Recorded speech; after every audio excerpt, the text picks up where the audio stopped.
What's happening, y'all? I hope y'all got y'all profits today. I did my AMD put option and I made a little bit of profit, not too much, but a little profit each day. That's the way to go, you know what I'm saying? So let me get into the homework, man. I'm gonna show y'all a couple of stocks today. I'm looking at AMD on the 15-minute chart.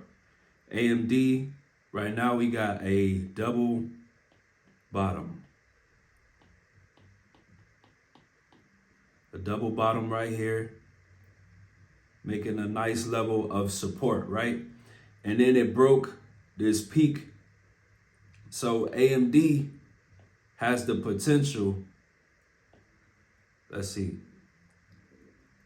Let me clean this up. So AMD already broke this peak for the double bottom. So AMD has the potential to go up tomorrow, right?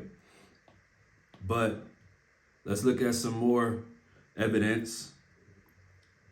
We green on the MACD indicator, look like it's about to cross that line. So that's more bullish activity for AMD for tomorrow, right? But let's see in pre-market a gap down or show you something different. If AMD does a gap down, chances are it's probably going to continue this trend. If you see AMD is trending downwards, right? So if it does a gap down, let's see where we want it to go. So if it goes up tomorrow, if it does a gap up and it goes up, we got resistance right there. We got resistance right here. And we got resistance up here, maybe even here too. So if it goes bullish, those are the exit points, right? Those are where you want to take your profits. If it keep running, let it run. But if it show like it's about to bounce down, those are where you're going to take your exits on a bullish call for AMD tomorrow. But what if AMD goes bearish?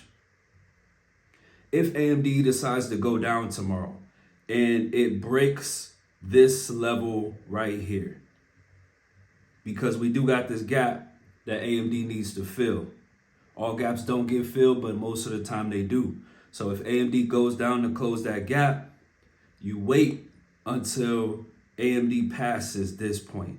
Once AMD passes this, it's probably going down to here. You know what I'm saying? Couple dollars movement, you can make you a couple hundred or a couple thousand, right? So that's AMD. But look at another couple other stocks.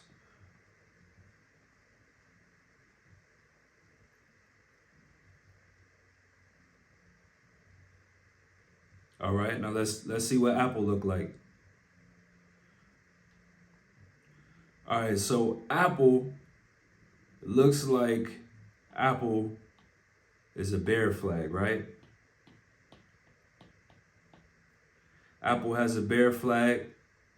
Apple also crossed on the MACD indicator, but going downwards, right?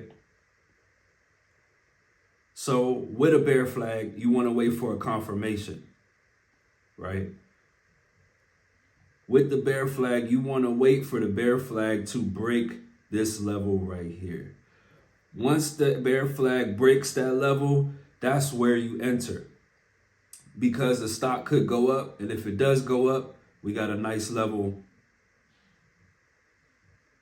of resistance right there. We definitely got resistance right there. You know what I'm saying? As you can see, man, the chart tells you what the stock is going to do. These are your 3 levels of resistance for Apple. If it goes to these areas, it could bust through, but chances are it could bust down too. But you could even leave these up on your chart when you trade in live to see what's going down. But that's if it goes up. My suspicion is that Apple is going down tomorrow. So you get in the trade after this. Apple is also trending downwards, right? It's trending downwards. We got a bull flag. On the MACD indicator, it crossed right here. But I got some more to show y'all for Apple, right?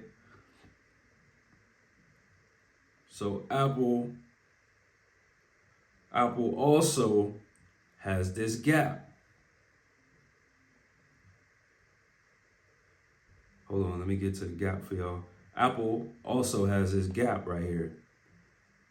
Apple is probably going to be looking to fill that gap. That gap is also at a nice level of support.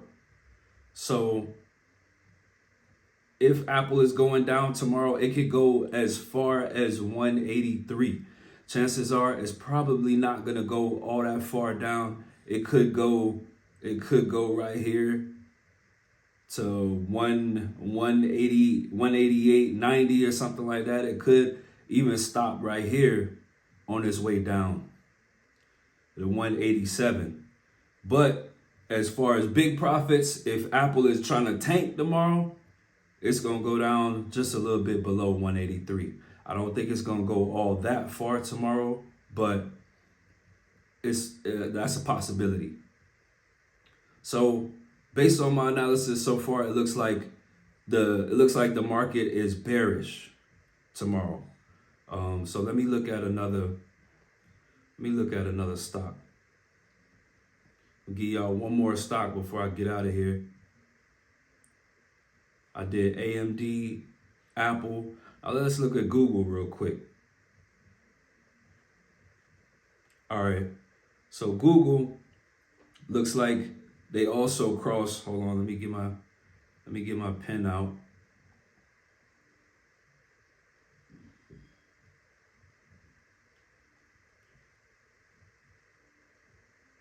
All right, so Apple, it looks like it has a head and shoulder pattern, right? Head and shoulder is bearish. Head and shoulder is bearish. It's crossing on the MACD indicator, looking like it's about to go down. And we got this gap. Looks like Apple is probably going to go down tomorrow. So it looked like stocks are going down tomorrow, as they have been, continuing the trend right before earnings. So on Apple, if Apple goes down, we got a strong level of resistance right here. Strong level. So it could go down about to that point, but I like to do 3 levels of resistance. That's a strong level. This is a strong level. And another way you can identify a strong level, if you see when these candles have these long wicks. These long wicks is like the stock is going up to that level and it's pushing it back down. Long wick right there. The long wicks are indicators of the stock being pushed back down by a support or by a resistance level. All right, so I'm gonna give y'all one more level of support for Apple and get y'all up out of here, man. This is also a level of support, and I'm gonna do one more. So y'all got 4 levels of support. Apple is probably going down tomorrow, just like it looks like the other stocks are going down. But I got these levels. These are levels where you can expect the stock to bounce off from. Now, if it's going down in pre-market and that stock get any less than this, if Apple get any less than 151 tomorrow, it's going to close that gap. I'm Mike the Money Motivator, man. I teach you day trading. I teach you financial education. Y'all get out here and get this money and like and subscribe.